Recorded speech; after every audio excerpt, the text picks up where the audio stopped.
Questions from the press about direct energy and microwave weapons made them visibly uncomfortable. Mr. Secretary, can I ask you a question about some of the technology that you're developing to fight the war on terror, specifically directed energy and high-powered microwave technology? When do you envision that you can weaponize that type of technology? Goodness. It is in, for the most part, the kinds of things you're talking about are in varying early stages. Do you have anything you'd add? I don't think I would add much. I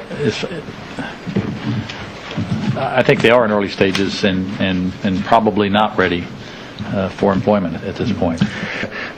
In the normal order of things, when you invest in research and development and begin a developmental project, you don't have any intention or expectations that one would use it.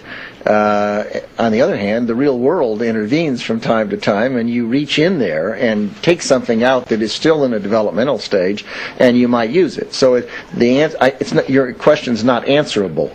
It depends on what happens in the future and how well things move along the track, and whether or not someone feels it's appropriate to reach into a development stage and see if something might be useful, as was the case with the unmanned aerial vehicles. But you sound like you're willing to experiment with it. Yeah, I think that's the point, and I think, we have, I think, from the beginning of this conflict, I think General Franks has been very open to looking at new things if there are new things available, and has been willing to put them into the fight even before they've been fully wrung out. And I think that's not referring to these two particular cases of directed energy or high-powered microwave, but sure.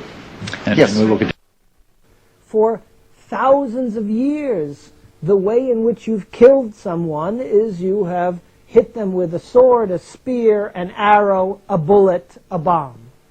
It's kinetic. You're killing them by hitting them.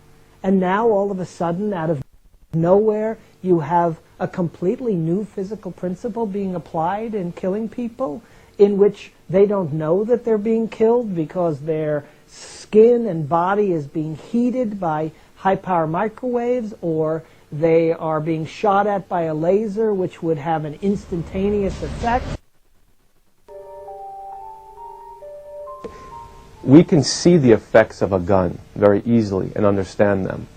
But when you cannot see the effects of a weapon because it is not visible and because the science is not very well understood because it's so new, then it becomes of grave concern to us and raises the stakes for potential human rights violations and abuses. Pain is induced upon the people.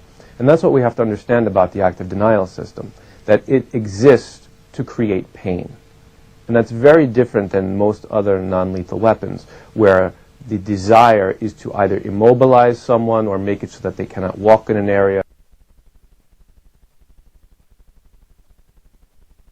And we have to be very careful, because in international law it's very clear that devices created solely for the creation of pain can eventually lead to torture and are therefore illegal.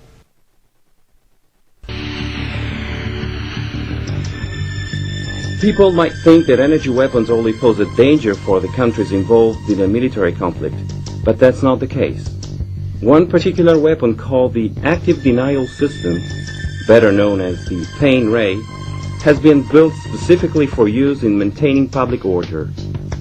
Given its claim to be non-lethal and the suffering it produces, this weapon could become a very controversial one. The active denial system is a millimeter wave system, operates about 93 gigahertz, sends out a beam for a very long distance. And what's important about it is that when it hits the skin, it penetrates only a very slight, a few millimeters into the skin. And it hits the pain receptors and causes, people to be averse to the pain. It hurts a lot. How long can he... The tests that have been run, they were to go to 3 seconds.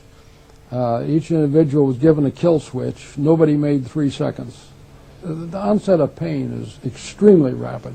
And you don't have to do it very long. I mean, it gets your attention